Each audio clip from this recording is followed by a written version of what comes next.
Hello everyone, welcome back to my channel. আমি সুচিত্রা, আর আজকে আমি চলে এসেছি আবারও একটা নতুন ভিডিও নিয়ে। যদিও এই ভিডিওটা কিন্তু আপলোড করতে আমার অনেকটাই দেরি হয়ে গেল। আসলে মাঝখানে এই পুজো, তারপরে পুজোর ছুটিতে বাড়ি আসা, আর তারপর কিন্তু অনেকটাই বিজি হয়ে গেছিলাম।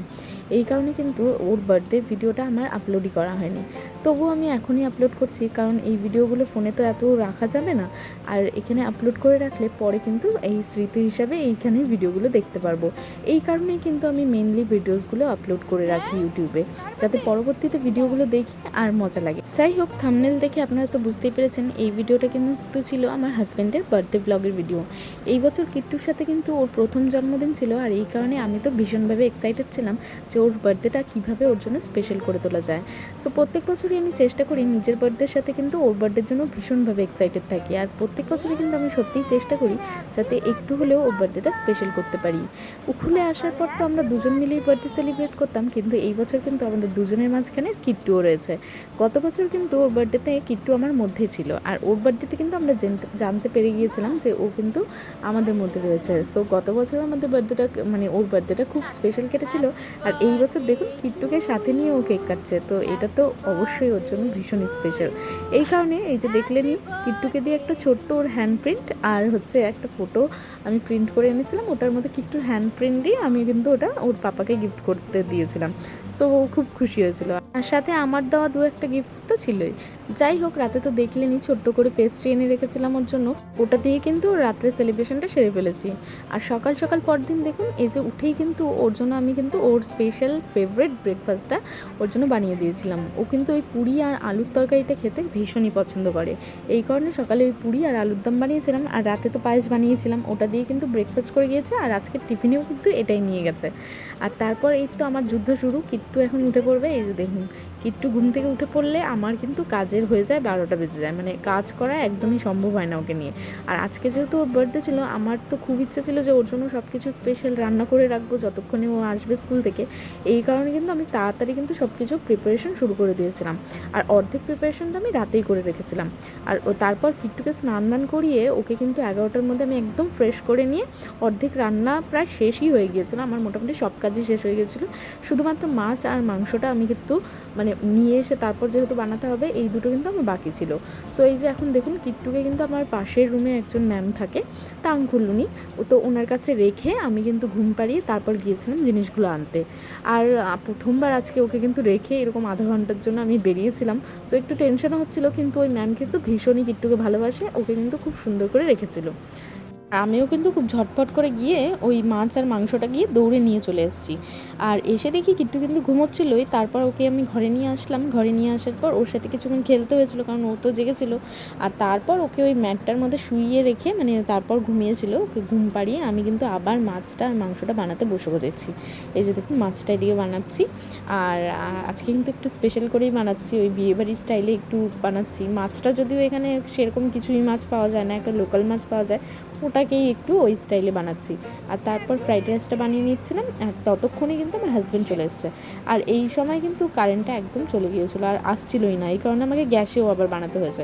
উখরুলে গ্যাসে রান্না করা কিন্তু বিশাল চাপের ব্যাপার, কখন যে কী শেষ হয়ে যাবে, আর পরে কিন্তু হঠাৎ করে গ্যাসও পাওয়া যায় না, এই কারণে বেশিরভাগ রান্নাই কিন্তু আমরা ইন্ডাকশানেই করি। যাই হোক, কথা বলতে বলতে এই যে দেখুন, আমার কিন্তু সব কিছু কমপ্লিট হয়ে গিয়েছে। এখন কিন্তু ওর থালাটা সাজিয়ে দিচ্ছি, যদিও এখন লাইনটা তো ছিল না, কিন্তু তবুও ওর বার্থডের লাঞ্চটা তো ওকে স্পেশালভাবে সঠিক সময়ে দিতেই হবে, এই কারণে তাড়াতাড়ি কিন্তু আমি সাজিয়ে দিচ্ছিলাম ওর প্লেটটা।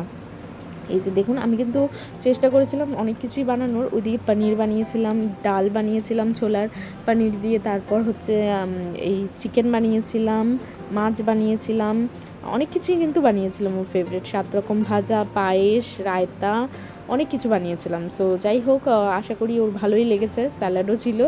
আর তারপর কিন্তু এই প্রিপারেশন দেখে ও ভীষণ খুশি হয়ে গিয়েছিলো। অ্যাকচুয়ালি ও এক্সপেক্টই করেনি যে আমি এত কিছু রান্না করবো ওর জন্য, কিট্টুকে নিয়ে ও ভাবতেই পারেনি যে আমি এত কিছু প্রিপেয়ার করব।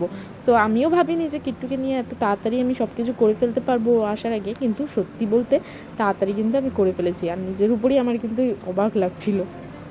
হোক, এই যে দেখুন, কিট্টুকে নিয়ে ও কিন্তু বসে পড়েছে খেতে, আর আমার কিন্তু বেশ মজা লাগছিল ওদের দুজনকে একসাথে এইভাবে দেখে। তারপর আর কি কিট্টু দিয়ে দিয়েছিল ঘুম, আমি ওদিকে হচ্ছে পুরি বানানোর প্রিপারেশন নিচ্ছিলাম। আমার তো বাকি রান্না সব কিছু কমপ্লিটই ছিল। আসলে রাত্রে আমি দুজন স্যারকে ইনভাইট করেছিলাম, ওরা তো এখানে একা একা থাকে, ওদের ফ্যামিলি এখানে থাকে না। সো ভেবেছিলাম যে ওরা দুজন তো আমাদের পাশেই যেহেতু থাকে, তো বলেছিলাম যে ওরা দুজন রাত্রে এখানে ডিনারটা করে নেবে, তাহলে বার্থডেটা আরেকটু স্পেশাল হয়ে যাবে। আর এই যে দেখুন লাইট কিন্তু এখনও আসেনি, ওইদিকে আমি আমার হাজব্যান্ডকে কিন্তু কেকটা আনতে পাঠিয়ে দিয়েছিলাম, যেটা আমি আগে থেকেই অর্ডার করে রেখেছিলাম। আর তারপর এই যে দেখুন একটু সাজিয়ে নিচ্ছিলাম। আর এদিকে কিট্টুও কিন্তু ঘুম থেকে উঠে পড়েছে। লাইট তো আসছিলই না, এই কারণে কিন্তু বিশাল টেনশনও পড়ে গেছিলাম, যদি লাইট না আসে তাহলে কীভাবে কী করবো। আর তারপরে ভাবলাম যে যাই হোক, লাইট যদি না আসে ক্যান্ডেল লাইট ডিনারই করবো। আসলে আজকে তো মহালয়ার পরের দিন ছিল, ওর বার্থডেটা সেই এইভাবেই পড়েছিল, কিন্তু তার আগে মহালয়ার আগে পর্যন্ত কিন্তু এক সপ্তাহ ধরে উখরুলে লাইট ছিল না। এই উখরুলে এক বিশাল সমস্যা, লাইট গেলে যে কবে কখন কীভাবে আসবে সেটার কোনো গ্যারেন্টি নেই। যাই হোক, কথা বলতে বলতে এই যে দেখুন এখন কিন্তু লাইটটা চলে এসেছে, আর ব্যাস লাইট আসার পর তো আমি ভীষণ খুশি। এদিকে কিন্তু পুরি ভাজার প্রিপারেশন নিয়ে নিয়েছি, ওদিকে আলোক স্যার রণধীর স্যার ওরাও চলে এসেছিলো। এই কারণে কিন্তু কেকটা তাড়াতাড়ি কাটবো বলে পুরিটা মোটামুটি ভেজে নিয়েছিলাম। আমাদের যে ভাড়াটিয়ারা ভাড়াটিয়া না, আমাদের যে মালিক আর আরেকজন যে ভাড়াটিয়া ছিল যার কাছে রেখে কিট্টুকে গিয়েছিলাম, ওদের জন্য কিন্তু আমি খাবারটা রেডি করে দিচ্ছিলাম। ওরা তো তাড়াতাড়ি খেয়ে ঘুমিয়ে পড়ে, এই কারণে প্রথমে ওদের পুরিটা ভেজে নিয়ে আমি ওদের খাবারটা পাঠিয়ে দিয়েছিলাম ওদের রুমে। আর তারপর এই যে দেখুন রণধীর স্যার আর আলোক স্যারের সাথেও কিট্টু কিন্তু বেশ মজা করেছে। বাস ওরা থাকাকালীনই আমরা কিন্তু কেক টেক কেটে ফেলেছি, বাড়িতেও সবাইকে ভিডিও কল করে কেক কাটিং করে ফেলেছি। আর তারপর কিন্তু আমরা খাওয়া দাওয়া সেরে নিয়েছিলাম। সো তার মাঝখানে কিন্তু প্রচুর ফটোজ আর ভিডিওস তো রয়েছে, ওগুলো তুলে নিয়েছিলাম। আর আলোক স্যার আর রণধীর স্যার আসাতে তো দিনটা আরও একটু স্পেশাল হয়ে গিয়েছে, কারণ সন্ধ্যাবেলা না হলে আমরা তিনজন বসে বসে কেক কাটতাম আর কি করতাম। কিন্তু ওরা দুজন যেহেতু এসেছিলো, বেশ কথা বলতে বলতে আর মজা করতে করতে কিন্তু সন্ধ্যাটা বেশ ভালো কেটেছে। আর আশা করি ওরও কিন্তু বেশ ভালোই লেগেছে বার্থডেটা। সো প্রত্যেক বছরই কিন্তু চেষ্টা করি ওর বার্থডেটা একটু হলেও স্পেশাল করে তোলার, আশা করি এই বছরটাও একটু হলেও স্পেশাল ওর জন্য করে তুলতে পেরেছি। যদিও বা কিট্টু থাকার কারণে এই বছরটা এমনি স্পেশাল বার্থডে আমাদের জন্য। আমার বার্থডেটাও যেমন স্পেশাল ছিল, ওর বার্থডেটাও কিন্তু ঠিক তেমনই স্পেশাল। কিট্টুকে সাথে নিয়ে এই সেলিব্রেশনগুলো করব, মানে এটা ভাবলেই কেমন জানি এখন লাগে। সো যাই হোক, এটা আমরা ম্যানিফেস্ট করেছিলাম, আর এই বছর আমরা ওই লাইফটা এনজয় করছি, এটাই কিন্তু বেশ মজার। তো এই যে দেখুন এখন বাড়ির সবাই কিন্তু ভিডিও কল করেছে, ওদিকে কেক কাটিং হচ্ছিলো, তার আগে অনেক ফটোজ তুলছিলাম, এই কারণে কিন্তু মানে একটু লেটই হয়ে গিয়েছে কেক কাটতে কাটতে। আর এখন কিন্তু 8টা মতো বেজে গিয়েছে, মোটামুটি উঠলে অর্ধেক লোক কিন্তু ঘুমিয়ে পড়েছে। আর আমরা কিন্তু তারপর কেক কাটিং করে তাড়াতাড়ি কিন্তু আমি চলে গিয়েছিলাম কিচেনে, আর ওদের জন্য গরম গরম একদম পুরিটা ভেজে নিচ্ছিলাম, আর বাকি রান্নাগুলোও কিন্তু একটু গরম করে নিচ্ছিলাম, যেহেতু দিনের বেলা বানানো হয়েছিল আর এখানে তো ঠান্ডা, গরম না করে খাওয়াই যাবে না। সো ওগুলো গরম করে নিয়েছি, আর ওইদিকে কিন্তু পুরিটা ভেজে তাড়াতাড়ি সবাই মিলে একসাথে খেতে বসে পড়েছিলাম। বাস তারপর কিট্টু একদম রেডি ঘুমানোর জন্য, ওকেও রেডি করে ঘুম পাড়িয়ে দিয়েছি। আর আজকের ভিডিওটা কিন্তু ওখানেই আমি এন্ড করেছি, আর কিন্তু কন্টিনিউ করতে পারিনি। আশা করি আপনাদের ভিডিওটা ভালো লাগলো, যদি ভিডিওটা ভালো লাগে অবশ্যই কিন্তু জানাবেন, আর চ্যানেলটা সাবস্ক্রাইব করতে কিন্তু ভুলবেন না। দেখা হবে পরের ভিডিওতে। Thank you, by.